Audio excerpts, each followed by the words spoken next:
Okay, we're ready to go there. Ready to go here. And then we start our video and we are ready to roll. Good to see everybody. Alrighty, so no dancing today, so I'm going to play the guitar again and make sure the right microphone is on. Yep, right. Hare Krishna. Okay. Hare Krishna, Hare Krishna. Good. Okay, time for guitar playing.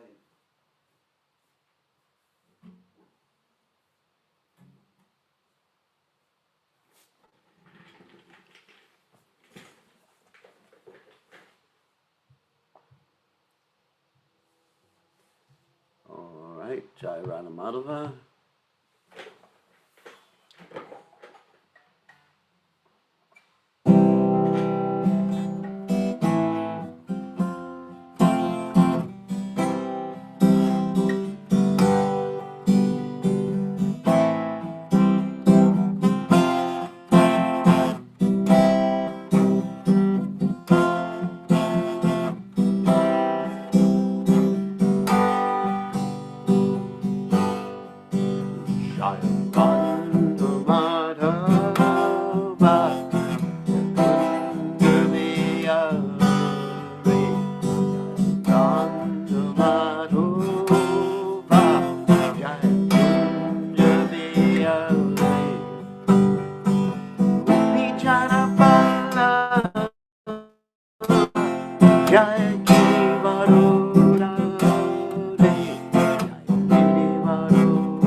Shimad, His Divine Grace, Abhaya Chanana, the Bhaktivedanta, Goswami Srila Prabhupada Ki Jai, ISKCON founder Acharya Srila Prabhupada ki jai. Anandakoti Vaishnav Vrind ki jai. Namacharya Srila Haridas Thakur ki jai. Prem se kaho Shri Krishna Chaitanya Prabhu Nityananda Shidwaita Gadadha Shiva Siddhi Gaur Bhakta Vrind ki jai. Shri Shri Radha Krishna Gopi Gopinath Shaim Kun Radhakunda Giri Govardhan ki jai. Vrindavanam ki jai, Maturadam ki jai, Jagannath Swami ki jai, Yamunamai ki jai, Srimati Galasi Devi ki jai. Samaveda Bhakta Vrind ki jai, Gaur Premananda Hari Hari Gaur. All glories to the assembled devotees, all glories to the assembled devotees, all glories to the assembled devotees. All glories to Shri Guru and Gauranga, Srila Prabhupada ki jai, Gaur Premananda Hari Hari Gaur. Namo Vishnu Padaya Krishna Pristaya Budale Srimati Bhaktivedanta Swami Namani Namaste Saraswati Deve Gaurvani Pacharni Nivashesha Shunyavadi Paschacha Dejatarni. So Jaya Jaya Shri Omagana Timidanda Shagananjana Shalakaya Chakshurun Meditam Yena Tasmai Shri Gurave Namaha. So I offer my respectful obeisances unto the lotus feet of my spiritual master, the Swami Srila Prabhupada, who so kindly opened my eyes with the torchlight of knowledge while I was blinded in the darkness of ignorance. Jaya. So Jaya Jaya Shri Chaitanya, Jaya Nityananda, Jaya Dvaita Chandra, Jaya Gaur Bhaktavrinda, Jaya Jaya Shri Chaitanya, Jaya Nityananda, Jaya Dvaita Chandra, Jaya Gaur Bhaktavrinda, Jaya Jaya Shri Chaitanya, Jaya Nityananda, Jaya Dvaita Chandra, Jaya Gaur Bhaktavrinda. So we're going to go ahead with the Caitanya Caritamrta. And today we are reading from the 4th chapter of the Adilila about the esoteric reasons for Lord Chaitanya Mahaprabhu's advent. And so now we'll share the screen. And as we did before, I will begin reading. And then after that, we'll give other people the opportunity to read. If you go on the participant thing and you raise your little hand, okay, and let me get the screen clear so I can see. Hold on a second. Participants. And put that to the side. All right. Put it down so it doesn't interfere. So, text 35. Bhavet Kriya Vidilin Se Ihaya Koi Kartavya Vachake Anyata Pachavoi. Here the word bhavet, which is in the imperative mood, and tells us that this certainly must be done. Non-compliance would be abandonment of duty. So purport. This imperative is applicable to pure devotees. Neophytes will be able to understand these affairs only after being elevated by regulated devotional service under the expert guidance of the spiritual master. Then they too will be competent to hear of the love affairs of Radha and Krishna. As long as one is in material conditioned life, strict discipline is required in the matter of moral and immoral activities. The absolute world is transcendental and free from such distinctions because their inebriety is not possible. But in this material world, a sexual appetite necessitates distinction between moral and immoral conduct. There are no sexual activities in the spiritual world. The transactions between lover and beloved in the spiritual world are pure transcendental love and unadulterated bliss. Now, that's really important to understand because externally it may appear to have many similar characteristics. Let's say the relationship between Radha and Krishna, and the relationship between mundane persons like yourself. Mundane persons may appear to be very, very similar from the external point of view. But in this material world, we deal with people not only in the man-woman relationship, the romantic relationship, but we deal with people in order for them to satisfy some of our desires or needs. Like the servant serves the boss because the boss pays him a salary. No salary,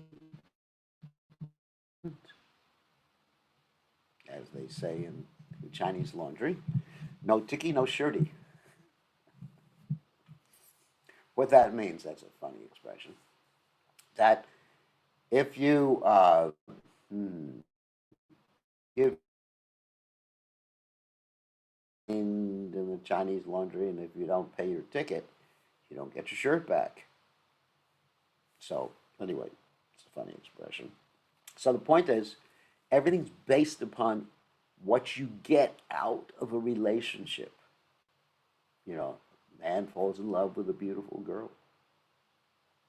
But if she becomes like that story of Liquid Beauty, which I've told many times before, a young prince fell in love with a beautiful young girl. The young girl was a great devotee, and she wanted to teach the prince a lesson about beauty. And so she told the prince to come back in a week when she made herself even more beautiful than she was before. And what she did was during that week she took tons of purgatives, like X-Lax, and she packaged all the stuff that came out of the body. Yuck.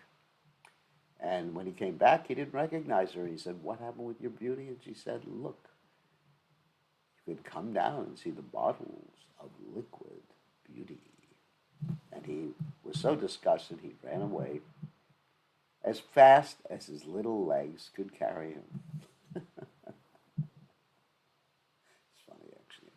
I love that story. We should do that some Sunday for the program. Anyway, so the point is that we have these relationships, and it may not be so gross like that. It may be just very, very subtle. You know, someone satisfies my emotional needs, and then I make that relationship. But a compassionate, loving relationship based on Krishna as the center doesn't involve that. And one is simply giving, even with another jiva soul. One is simply giving to the jiva soul without any expectation of return. Because when you have an expectation, that means you get something. For example, the gopis have no expectation. They say, "Krishna, you can crush me by your embrace. Leave me brokenhearted by not being present before me." You're completely free to do anything and everything. And you're still our worshipful Lord. So anyway, so try to understand that's the difference between the material relationship and the spiritual relationship. Material relationship is what can I get from you? I mean, maybe it's not so gross, but it's definitely there. Maybe it's a very subtle thing. Maybe I just get the satisfaction of you praising me. You understand? Just like one guru one time said, he said, "I really like getting worshipped. I am addicted to having my puja every day." We didn't say use the word addicted, but he said, "I really like getting worshipped." Well, that's a problem. You should worship. It's not a good sign because worship is a subtle form, or liking worship is a subtle form of sex desire, profit, adoration, distinction. So, ultimately, to become qualified, let's see, someone's sending me a chat. I don't like these chats. Adio bitwak. Boy, adios, is that Spanish? Anyway, he probably means the voice breaks at times. How's this? Is that better? Is that better or no? Fine for us. It's fine for everybody else. Okay, maybe breaking up is hard to do. So anyway, oh my God. Okay, now it's better. Okay, so this is the qualification for being able to understand Radha and Krishna's loving affairs. That one is no longer selfish. So this is a very high qualification. That no longer one is looking to others, especially to Krishna.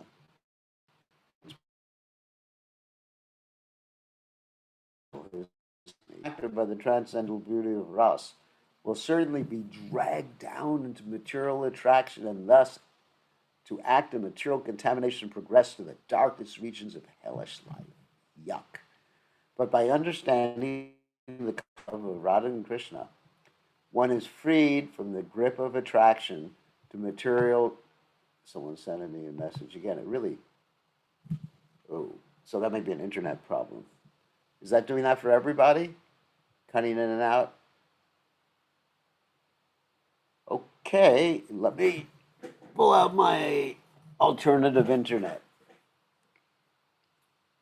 Takes a second, so just bear with me while we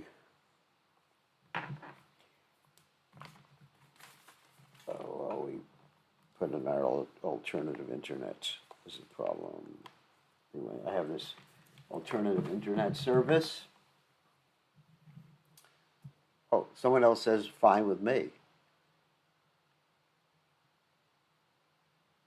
Okay, anyway, I'll just leave the messages somewhere where I can see them.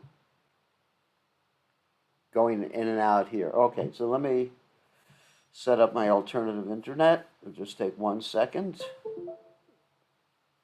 And so it won't go in and out.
Hare Krishna. Okay, you should be able to hear me now.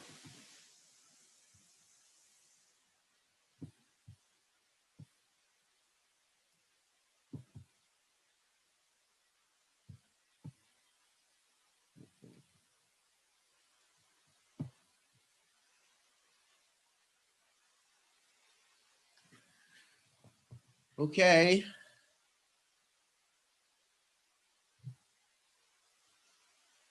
Can can everyone hear me now?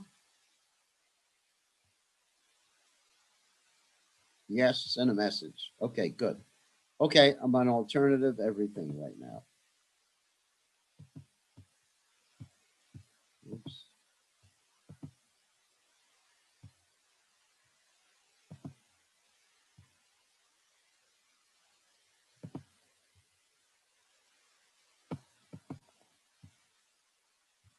Wait a second.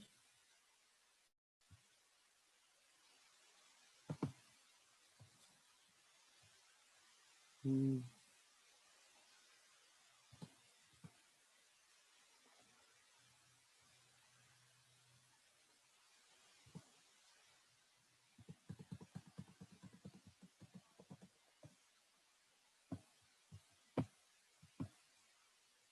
Wait a second. There's another problem.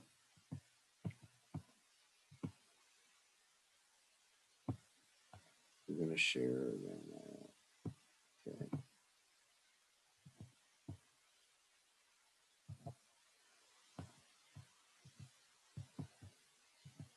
Okay. Should be working now. Just check the chat window.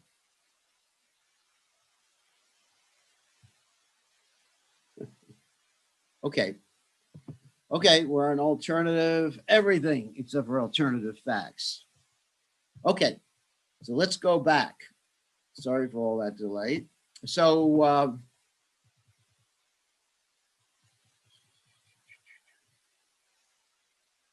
by understanding the conjugal love of Radha and Krishna, one is freed from the grip of attraction to material, so-called love between man and woman. Similarly, one who understands the pure transcendental love of Nanda and Yashoda for Krishna will be saved from being dragged into material parental affection. If one accepts Krishna as the supreme friend, the attraction of material friendship will be finished for him, and he will not be dismayed by so-called friendship with mundane wranglers. If he is to Krishna, let's check this one thing.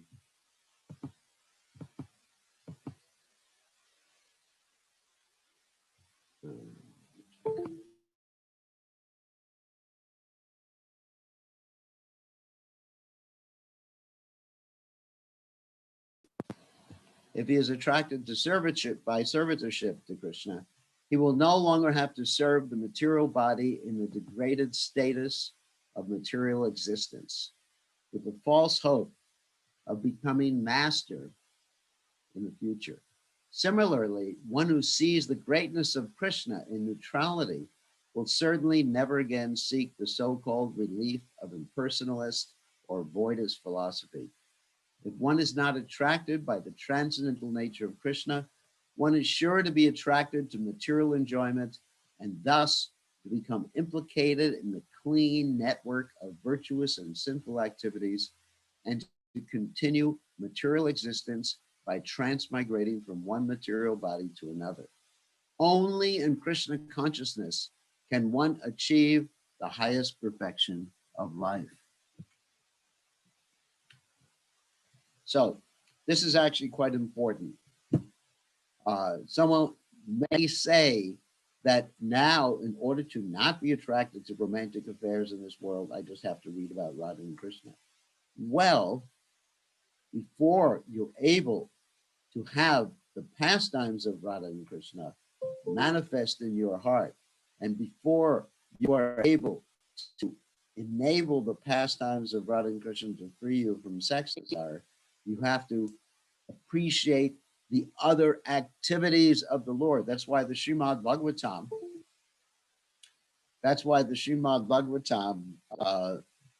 starts with the first canto of the first canto and goes all the way up to the 10th canto. Of course, you have an 11th and 12th cantos. Let me see, I'm getting these messages now.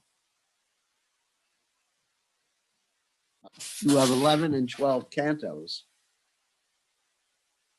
but the first few cantos coming up to the 10th canto are actually, somehow or other, I keep hearing all these messages.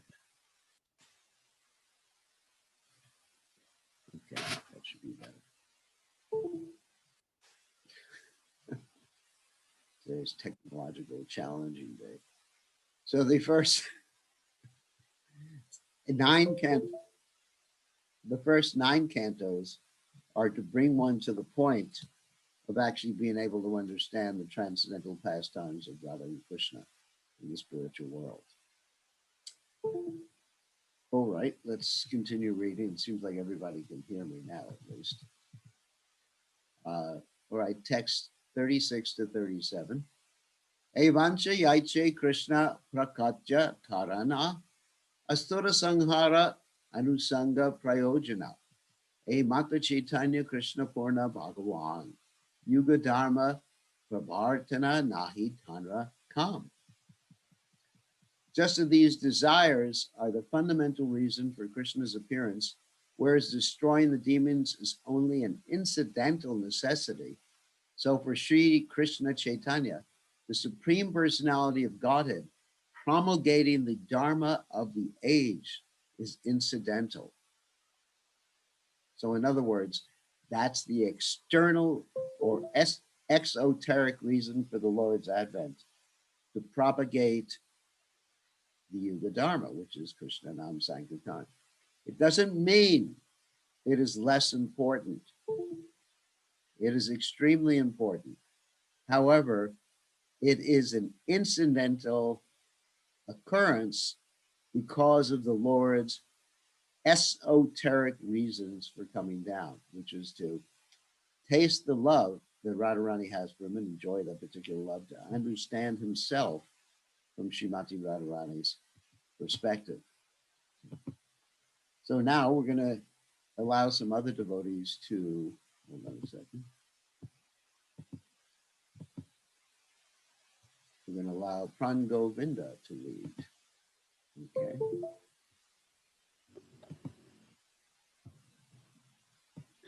Hare Krishna Maharaj, Okay, please accept my humble obeisances, all glories to Prabhupada. Text 38. Okay. Kono karane jabe haila avatare mana, juga dharma kala haila sekale milana. When the Lord desired to appear for another reason, the time for promulgating the religion of the age also arose. Dui hetu avatari lasa bhaktagana apane asade prema nama sankirtana. Thus, with two intentions, the Lord appeared with his devotees and tasted the nectar of prem with the congregational chanting of the holy name. Se dware achandale kirtana sanchare nama prema mala gati paraila sangsare.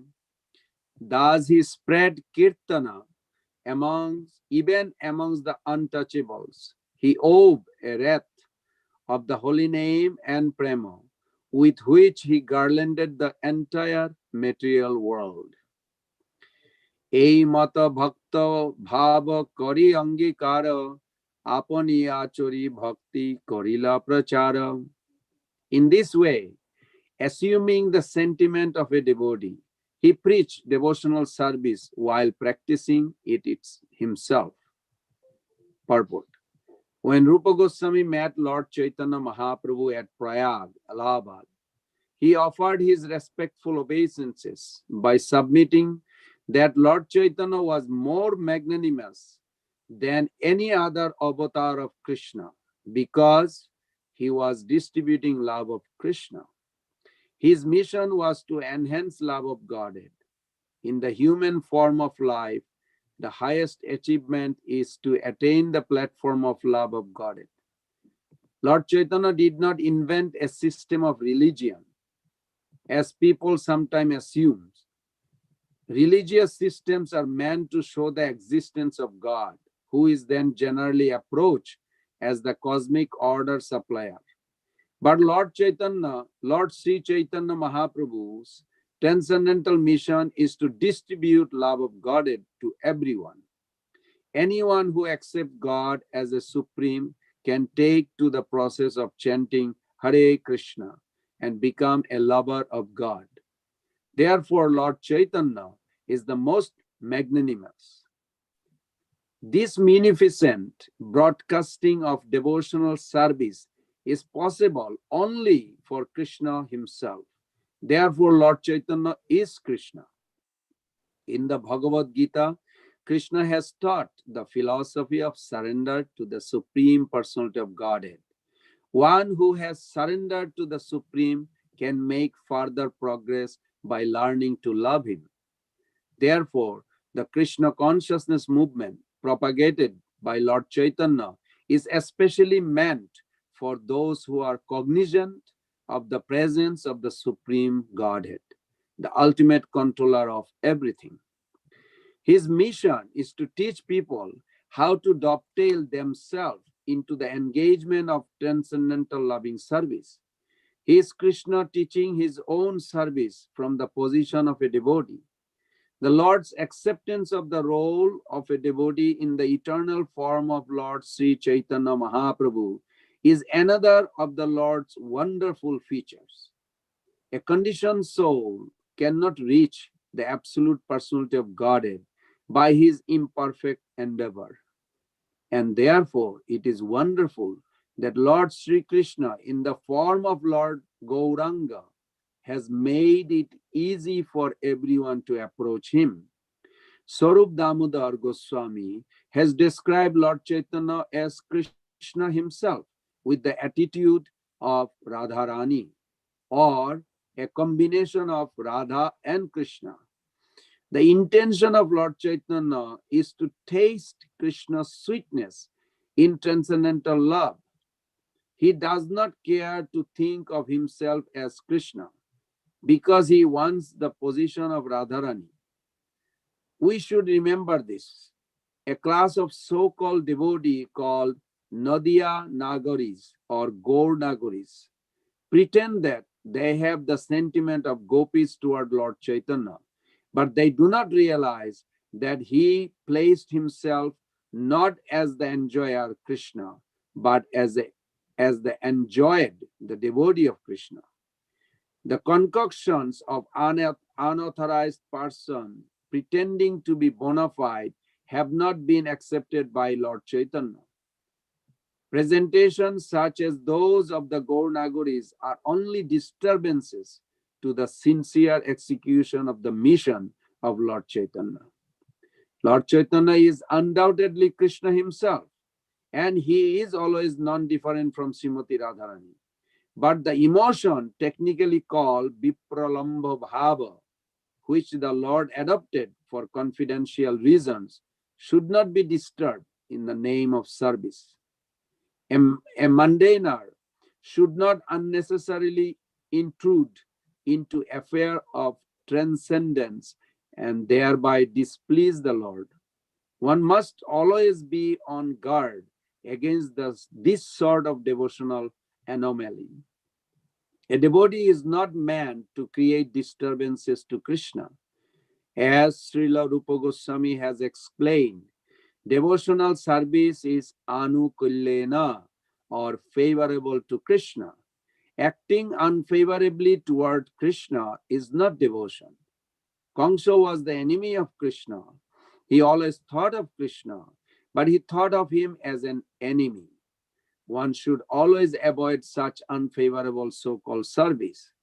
Lord Chaitanya has accepted the role of Radharani, and we should support that position, as Swarup Damodar did in the Gambhira, the room where Lord Chaitanya Mahaprabhu stayed in Puri.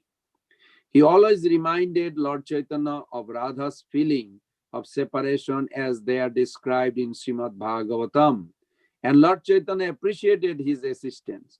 But the Gaur Nagaris, who placed Lord Chaitanya in the position of enjoyer and themselves as his enjoyed, are not approved by Lord Chaitanya or by Lord Chaitanya's followers. Instead of being blessed, the foolish imitators are left completely apart. Their concoctions are against the principles of Lord Chaitanya Mahaprabhu. The doctrine of transcendental enjoyment by Krishna cannot be mixed up with the doctrine of transcendental feeling of separation from Krishna in the role of Radharani. Okay, yeah, you can stop there. So actually, this is an extremely important point that Lord Chaitanya is actually showing us how to be a devotee. And Prabhupada gives the example. It's like a teacher will go to the blackboard or to whatever you call the writing board or whiteboard nowadays and appear to be learning a particular lesson.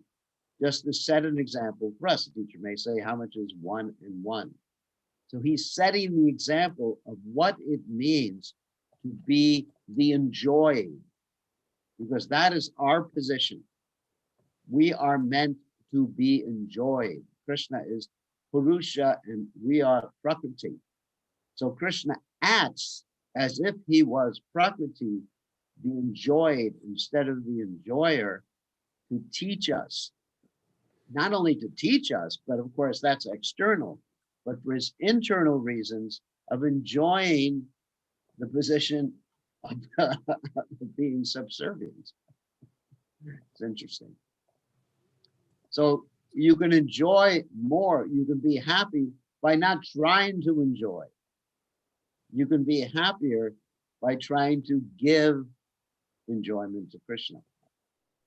So one looks, the Gauranagiris, they look at Lord Chaitanya Mahaprabhu as the enjoyer rather than the person who is giving Krishna enjoyment. So it's very important to worship Lord Chaitanya in that particular mood. So next we'll go, oh, Shruti Priya Radha, she wants to read now. So you want to read? Take yourself off mute. I already gave you permission to unmute yourself. Okay, thank you, Shruti. You got to speak louder. You're Okay. really low. Can you hear me now? Super. I can hear you, but it's for everybody else. You're going to be really low. Is it better now, though? Yeah, that's better. Okay. Okay. Dasya Sakya Vatsalya Arye Shringar Kari Prema Chaturvida Bhakta I Adar.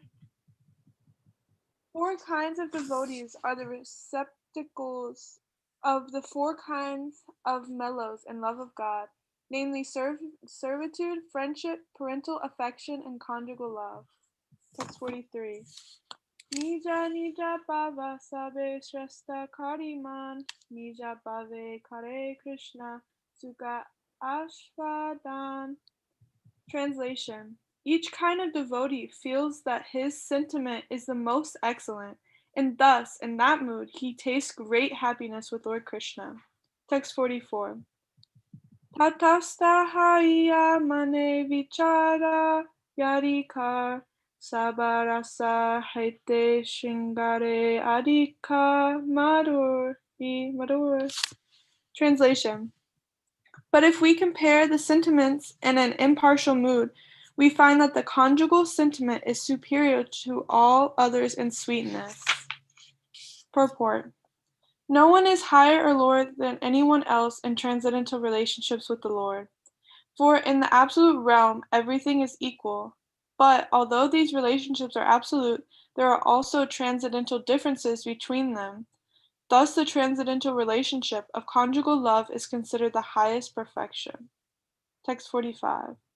Yato taram asal swara vesheshala samayapi ratir vasanaya svadvi bashate kapi kashachit.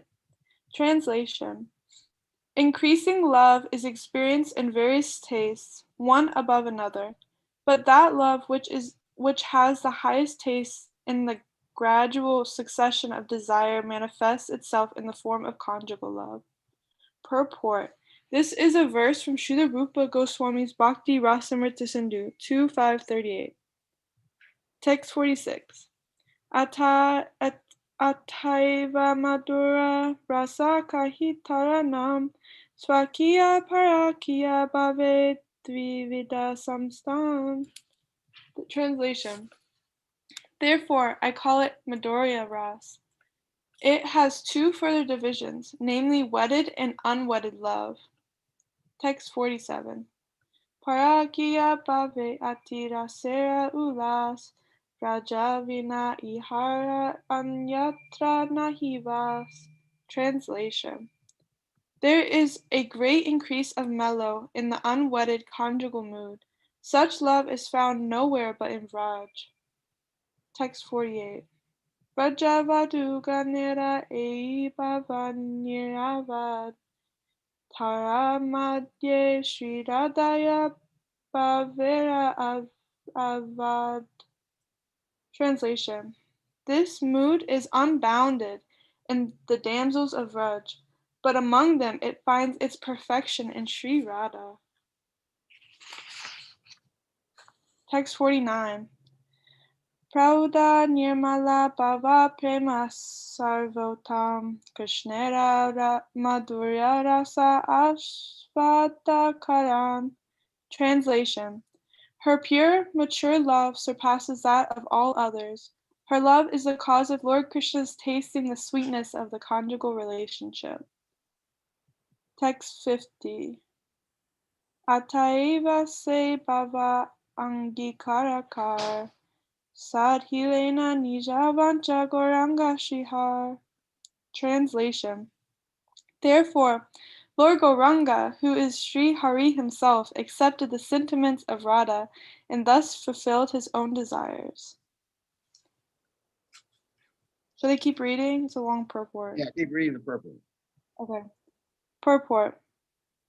Of the four kinds of reciprocation of loving service, Dasya, Sakya, Vatsalya, and Madhurya, Madhurya is considered the fullest. But the conjugal relationship is further divided into two varieties, namely Svakya and Parakya. Svakya is a relationship with Krishna as a formerly married husband, and Parakya is a relationship with Krishna as a paramour. Expert analysts have decided that the transcendental ecstasy of the Parakya mellow is better because it is more enthusiastic. This phase of conjugal love is found in those who have surrendered to the Lord in intense love, knowing well that such illicit love with a paramour is not morally approved in society. The risks involved in such love of Godhead make this emotion superior to the relationship in which such risk is not involved. The validity of such risk, however, is possible only in the transcendental realm. Svakya and Parakya, conjugal love of Godhead, have no existence in the material world, and Parakya is not exhibited anywhere in Vaikuntha, but only in the portion of Goloka Vrindavan known as Vraj. Some devotees think that Krishna is eternally the enjoyer in Goloka Vrindavan, but only sometimes comes to the platform of Vraj to enjoy Parakya Ras. The 6 Goswamis of Vrindavan, however, have explained that Krishna's pastimes in Vraj are eternal, like his other activities in Goloka Vrindavan. Vraj is a confidential part of Goloka Vrindavan. Krishna exhibited his Vraja pastimes on the surface of this world, and similar pastimes are eternally exhibited in Vrindavan, where Parakya Ras is ever existent.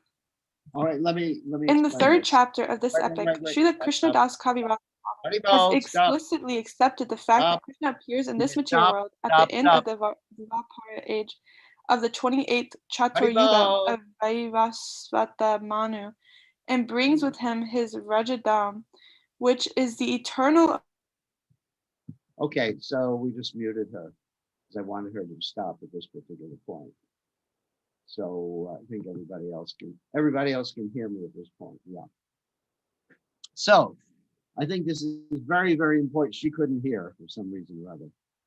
So this is actually a very, very important point that there are some pastimes of the Lord that are only exhibited in this world when Krishna comes down, such as the baby pastimes, Krishna being born, both in Mathura and in Braj, Krishna was born. This is a great mystery that has been explained by Srila Vishwanath Chakrabarti Thakur, that Krishna appeared as Vasudev Krishna in Mathura, and Krishna appeared as Nandana from Yashodamai in Braj, in Vrindavan. And so when Vasudev, that's the father of Krishna in Mathura, brought Vasudev Krishna. Now listen how I'm pronouncing each word.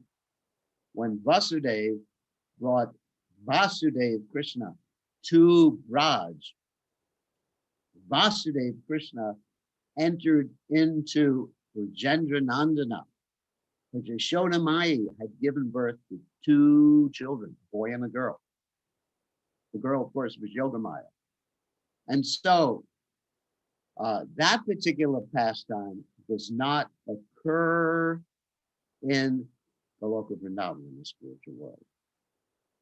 And the pastimes of killing demons does not occur in Goloka Vrindavan in the spiritual world. There may be some talk of demons, or there may be a coward boy or a resident of Braj who makes believe he's a demon, but there's no killing. There's no killing in the spiritual world. For example, in the Brihad Bhagavatamrita, you have the story of, let's take one story, or actually 2 stories, the story of the Keshi demon, who on this earth planet was killed when Krishna stuck his fist into the Keshi demon, horse demon's mouth, and the Keshi demon died as a result and got choked up. That's in this material world. And in the spiritual realm, one devotee, who's a chat member. Oh, she muted herself. So I couldn't hear. Okay, that was just chat from Shruti. So in the spiritual world, one devotee acts as the Keshi demon, and Krishna doesn't kill him. Krishna gets on his back, reins him up, and rides him around Raj, giving all the other coward boys rides from time to time. And a similar thing happened with the Arishtashura in the spiritual world. Instead of being killed, it was a devotee who acted like he was Arishtashura, and that Arishtashura was given to Lord Shiva as Nandi for his chariot. So you have different pastimes that occur in the spiritual material world. However, the Parakya pastimes, and I really need to explain these Parakya pastimes. That means what we would consider to be illicit in the material world. So the Parakya pastimes occur in the spiritual realm too. They are very important because they manifest the highest degree of emotions.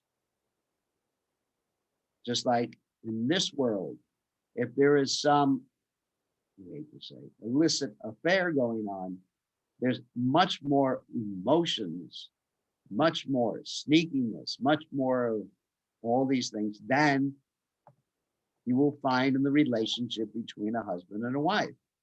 Of course, in the material world, it is a abominable snowman, as they say. So in the material world, it's abominable. But in the spiritual world, it is completely pure, pristine. Nothing is based upon exploitation.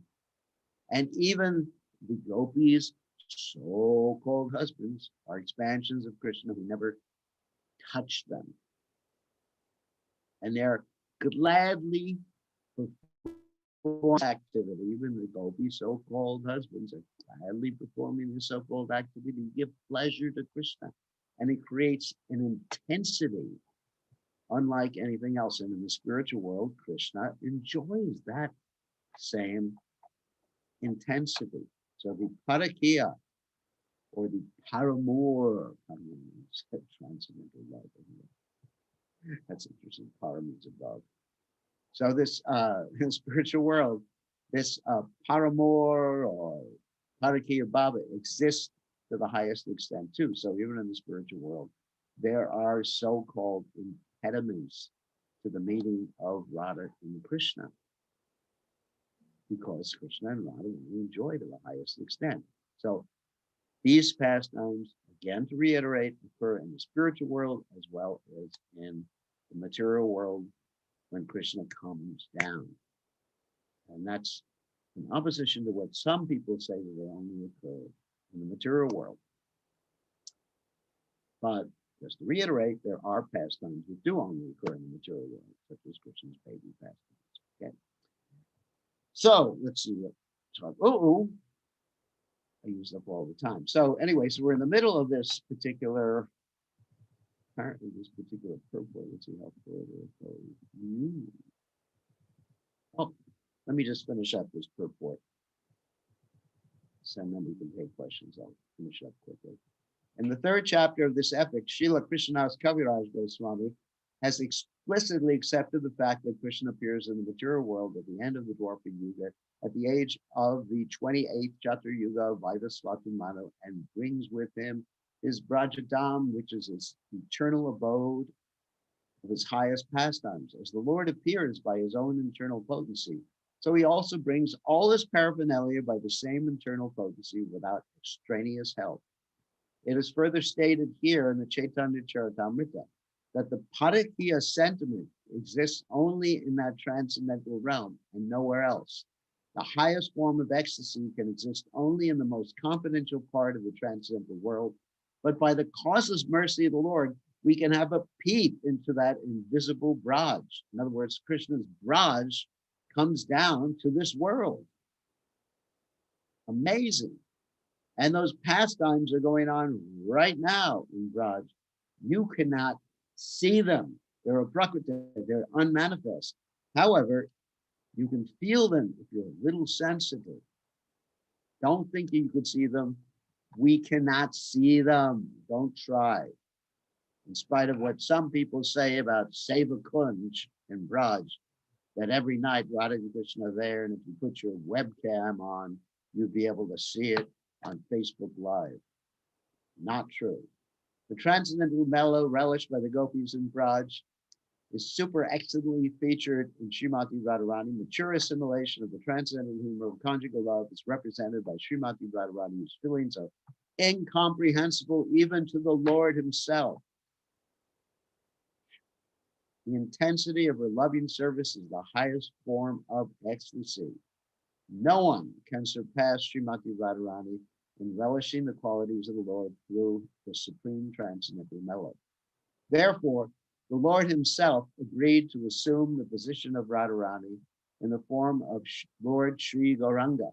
He then relished the highest position of Parakya Ras as exhibited in the transcendental abode of Raj. So I'm going to end here, and we are going to take questions. 1 second.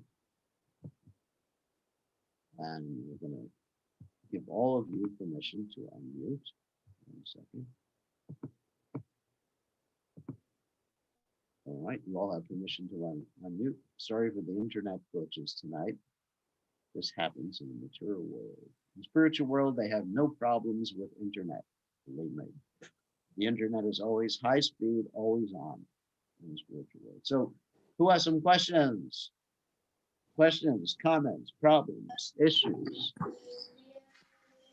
I have question if no one else has. You have, yeah, you can ask one question because usually you end up taking up all the questions. Well, I think Madhava has a question. Let him go first. Hare Krishna Maharaj, Dandavat Pranam. So I want to understand the text number 43, which it said, each kind of devotee feels that his sentiment is the most excellent, and thus in that mood he tastes great happiness with Lord Krishna. But as we have learned many occasions, if a pure devotee always says that actually I have no love for the lotus feet of Sri Krishna and Radharani. So that's the mood. So how do you understand? Here it says, he excellent, he considers excellent and enjoys. Did I? Well, yeah, I think you explained it properly. So why is he considered so excellent? He doesn't consider himself so excellent, but the mood of service Just try to remember what that verse said, that his mood of service is super excellent. In other words, one has the mood of service as a friend of Krishna, one has the mood of service like Hanuman as a servant of Lord Ram, and he or she, as the case may be, or someone has a mood of service as a gopi. So that's considered to be, that mood is super excellent, not that they are thinking, I am super excellent. There's a difference. Does that make sense? Yes, Maharaj. Yeah. Yes. Thank Yeah. you. Just, just like, I mean, let's give an example, like Hanuman. Hanuman is not thinking, I'm great. I'm the greatest servant of Lord Ram. He's not thinking like that. He's thinking that I'm a servant of Lord Ram, but he was taught by Lord Ram that even a spider does the equal service, is equally dear to Lord Ram as you are, Hanuman. So he doesn't have that ego, the false ego, but the mood of service, of servitude to him is the highest, the most attractive. And he's not attracted to any other mood of servitude, certainly not conjugal servitude. He's not attracted to any other mood of servitude. He's not attracted to just becoming the friend of Lord God. He's not attracted to Krishna's pastimes in Braj. He's simply attracted to his mood, which he considers to be the most relishable for him. For him. Although theoretically or philosophically, he may be aware, and he is aware of Krishna's pastimes in Braj, and he may understand that the gopis have the highest position. Still, for him, the most attractive, most relishable, highest is what his relationship is with the Supreme Personality of God. Thank you, Maharaj. So Thank you. we shouldn't try to dissuade people, say, hey, you're not in the highest relationship, not in the highest rest. Okay. So, who else has a question? Hare Krishna, Gurudev. This is Rishikesh. Rishikesh. Yes, Gurudev. Hare Krishna. Gurudev, and you say chant Hare Krishna and be happy. Yes. On one side, we hear that we should always be happy serving Krishna.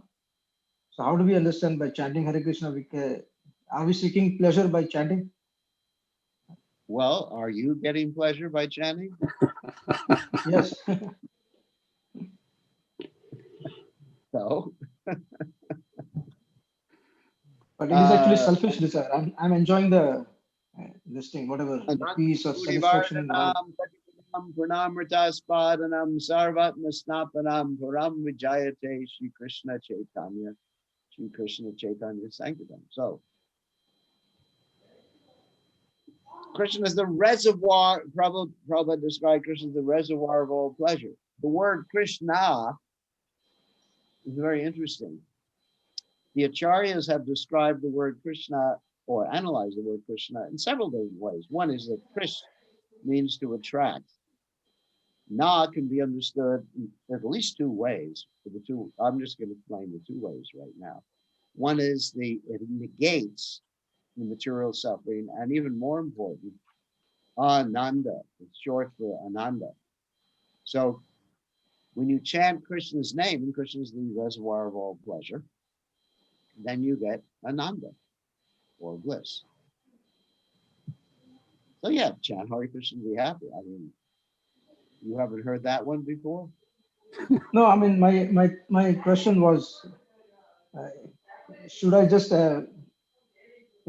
be selfish and saying, oh, I'm going to chant Hare Krishna and make myself happy, or my mood should be to give pleasure to Krishna. That's what. Well, if you're chanting Hare Krishna properly, you're thinking of Krishna or my dear energy of the Lord in the vocative form, Hare, Radharani, please engage me in Krishna's service. So in the beginning, yes, your motive may be, this makes me happy. And long term, as you make spiritual advancement, your motive will be, I want to make Krishna happy. Just like going to kirtan. I've been talking about this somewhat with the devotees, that Some people, they go to the kirtan, which is okay because it's really blissful. And other people, they go to the kirtan thinking this will give Krishna pleasure. Some people dance for the deities because they just like love it, and that's fine. And other people's primary motivation is to dance to give pleasure. So, but a higher motivation, of course, is giving pleasure. But in the beginning, we have all these ulterior desires, and Krishna does not consider these ulterior desires to be, let's say, impediments. They can be utilized, as Krishna says in the not Krishna, but as the Bhagavatam says, all kama, Bhava kama, moksha kama, Padaravi, Kudraina Bhakti Yogani, Yajeka Purushantara. That whether one is full of material desires, free of material desires, or desires of liberation, Kudraina Bhakti Yogena, one should very enthusiastically worship it. So if you find yourself with material desires, then approach Krishna. So, my dear Krishna, please allow my wife to be submissive to me now. No, please don't do that. I tried that several times. It didn't work. Because Krishna says, Yashyaham anugrinami harisheta gunam shanai. So for those who I especially favor, then I put them in situations, I take away things that, they're really attached to. And that way, their friends and relatives reject them, and they simply chant the holy names. So that's okay too. So, so the point, Krishna will give you what's good for you. But the point is, if you're feeling so intensely for something, you don't go and worship Durga or Lord Shiva or Ganesh or Vayu or any of the other demigods. You worship Krishna. And then it's up to Krishna. Krishna knows what's best for you. So, but if Chatur Vida Bhajanti Mam, if you have some motive in the beginning, I think that's quite natural. I mean, people join Krishna consciousness because they want to be happy, they want to be free from distress, they want to have knowledge, they're inquisitive, and some of them even because they want money, they want wealth. So it's, as we mentioned in previous classes, it's better just to be honest about these things. Whoops, who's that? Not money. It's better to be honest about these things and just say, Krishna, I have these desires. It's up to you if you want to fulfill them or not. Krishna, I know I'm chanting Hare Krishna to make myself happy. At least I'm honest about it, and I'm going to continue chanting Hare Krishna. And ultimately, that desire to chant to make yourself happy will dissipate, and then you'll simply desire to give Krishna pleasure. But that takes some time. Be patient and just be honest. Don't be dishonest with yourself or with Krishna. Thank you, Gurudev. That really greatly helps. Yeah, I was always feeling guilty. Yeah, just be honest. I mean, some people chant just because it's a duty. Of course, that's not a very high platform, but at least they're chanting. Some people chant to make themselves happy. Some people chant to please Krishna. Some people chant to get empowered so they can preach Krishna consciousness nicely, like get all charged up so they can preach Krishna consciousness nicely. So there's different motives. And some of them are pure, some of them are mixed, but whatever it is, chant, chant, chant. Whatever motive you have, Akama, Sarvakama, Moksha Kama, Tidraina Bhakti Yogani Yajeka Purushantaram. Whatever motive you have, don't worry about it. I mean, I used to, I'm about to tell you a funny story. When I joined the movement, I would reward myself with for each round that I chanted with a sweet ball. So I would generally chant my rounds in the prasadam room, And every time I finished the round, I'd pop a Simply Wonderful into my mouth. And so that wasn't such a pure motivation. And I was very fond of this quote that Prabhupada gave, that Prabhupada said, and I don't even know if it's a real quote, but the devotees kept saying it. Prabhupada said, if you offered prasadam while you have your hand in your bead bag, you can eat with your left hand. I don't know if Prabhupada said it, but I like that quote. Now you have quotes. All of us have these Prabhupada quotes that we like, that Prabhupada probably never said. But I was very fond of that one. So, chanting Hare Krishna, Hare Krishna. Okay, finish one round, time to sleep off. Another round, Hare Krishna, Hare Krishna. And that kept me chanting. And then when it was time to go on Sankirtan to distribute Srila Prabhupada's books, then I understood that if I did a nice job on Sankirtan, I'd be rewarded with prasadam. So, I mean, we all have these different stories from the beginning days of the Krishna consciousness movement. But ultimately, I can say right now that has nothing to do with my motivation.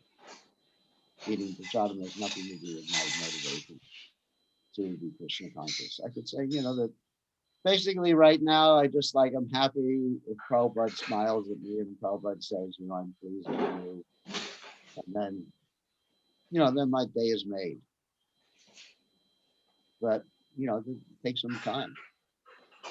Take some time to come to that point. Okay, I think we have to end now.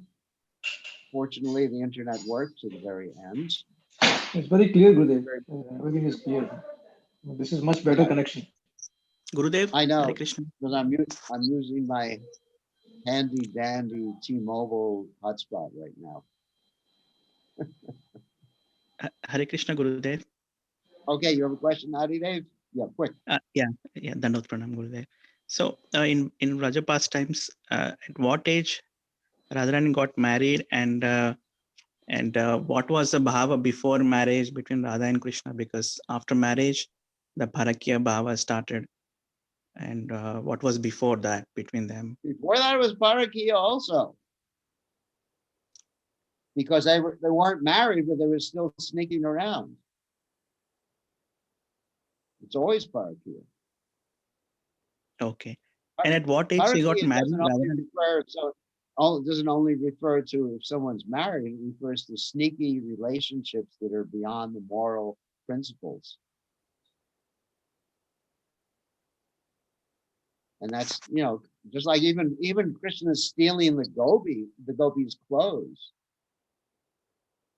That's actually a type of parakia. And they weren't married at that point. They all wanted to marry Krishna. But that's parakia because it's not accepted. It's in polite society. Oh yes, thank you for reminding me. That's the real point about parakia. Why does it illustrate the gopis' complete surrender to Krishna? Because they're doing something that is so reprehensible in their society. Now, in America, if you talk about someone with boyfriends and girlfriends and living with their girlfriends, it's just like, Hare Krishna. Like if someone comes to the temple and they say, oh, Maharaj, I'd like you to meet my girlfriend, Susie Duty or whatever, then it's normal. You don't go, oh my God. But in India at that time, of course, India nowadays is just as degraded, at least Delhi is just as degraded as the West. But India in those days, there was no question of girlfriends or boyfriends. So we have to understand, if someone was rumored to have a girlfriend or boyfriend, it would destroy their whole reputation. It was devastating. I mean, look at the story of Sita Devi, who was in Ravana's palace. Of course, it was Maya Sita, but still, it wasn't accepted by some of the citizens in Ayodhya. I mean, she didn't do anything wrong, but it was just so unusual in that society. So it's hard for us to understand that particular society. Even coming from India, I always give the example of one of my disciples in Delhi who was looking for a wife, finally found a nice wife. He may even be on the internet. Let us see. Let us see if he's on the internet. No, he's not. I don't see him. So finally, he found a nice wife who he's submissive to. So I asked him, so why don't you find some nice girl in Delhi? He says, almost impossible. Because of the modern Western influence.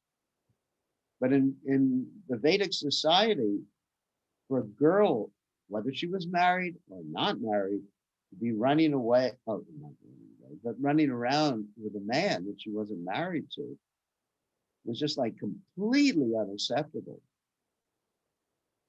It was just like, she'd be out of society. Nobody, basically, she wouldn't get invited anywhere. And the whole family would be disgraced. I'm not suggesting that as something that we should do.